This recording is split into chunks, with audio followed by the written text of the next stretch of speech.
एक पक्षी रेगिस्तान में रहता था। वह बहुत बीमार था। उसके कोई पंख नहीं थे, खाने पीने के लिए कुछ नहीं था, रहने के लिए भी कोई आश्रय नहीं था। एक दिन गरुड़ उधर से गुजर रहा था। उस बीमार और दुखी पक्षी ने गरुड़ को रोका और पूछा, तुम कहाँ जा रहे हो? गरुड़ ने उत्तर दिया, मैं स्वर्ग जा रहा हूँ।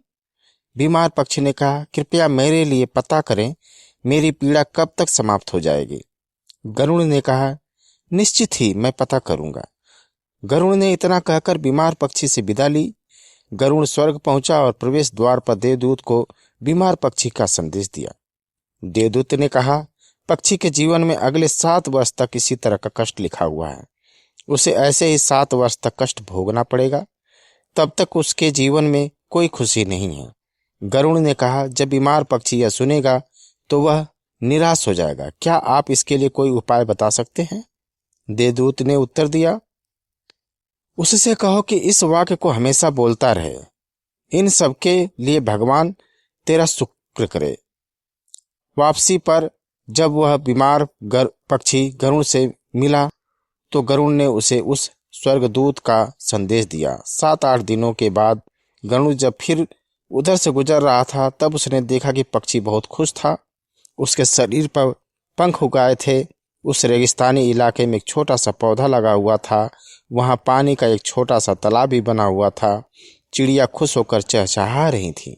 गरुड़ चकित था। देवदूत ने कहा था कि अगले 7 वर्षों तक पक्षी के लिए कोई खुशी नहीं होगी। इस सवाल को ध्यान में रखते हुए गरुड़ स्वर्ग के द्वार पर देवदूत से मिलने पहुंचा।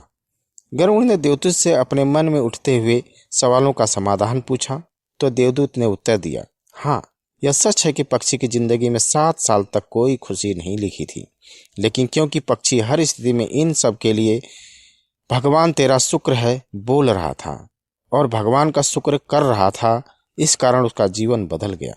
जब पक्षी गर्म रेत पर गिर गया तो उसने कहा, इन सब के लिए भगवान तेरा शुक्र है। जब वह उड़ नहीं सकता था तो उसने कहा, इन सब के लिए भगवान तेरा शुक्र है। जब उसे प्यास लगी और आसपास पानी नहीं था तो उसने कहा, इन सब के लिए भगवान तेरा शुक्र है। जो भी स्थिति हो, पक्षी दोहराता रहा, इन सब के लिए भगवान तेरा शुक्र है। और इसलिए 7 साल तक दिनों में समाप्त हो गया। जब मैंने पहली कहानी सुनी तो मैंने अपने जीवन को महसूस करने, सोचने, स्वीकार करने और देखने के लिए तरीके में एक जबरदस्त बदलाव महसूस किया। मैंने अपने जीवन में इसको अपना लिया। इस सब के लिए भगवान तेरा शुक्र है। इसने मुझे मेरे विचार को मेरे जीवन में शिफ्ट करने की मदद दी जो मेरे पास नहीं है। उदाहरण के लिए, अगर मेरा सिर दर्द करता है तो मुझे लगता है कि बाकी शरीर मेरा पूरी तरह से ठीक और स्वस्थ है और मैं कहता हूँ, इन सब के लिए भगवान तेरा शुक्र है। और मुझे लगता है कि सिर दर्द मुझे बिल्कुल परेशान नहीं करता। उसी तरह मैंने अपने रिश्तों, वित्त, सामाजिक जीवन, व्यवसाय, हर उस चीज़ का उपयोग करना शुरू किया जिसके साथ मैं संबंधित हूँ, जिसके साथ मैं संपर्क में आया। मैं इस कहानी को सबके साथ साझा किया और इस कहानी से उसके व्यवहार में भी एक बड़ा बदलाव आया।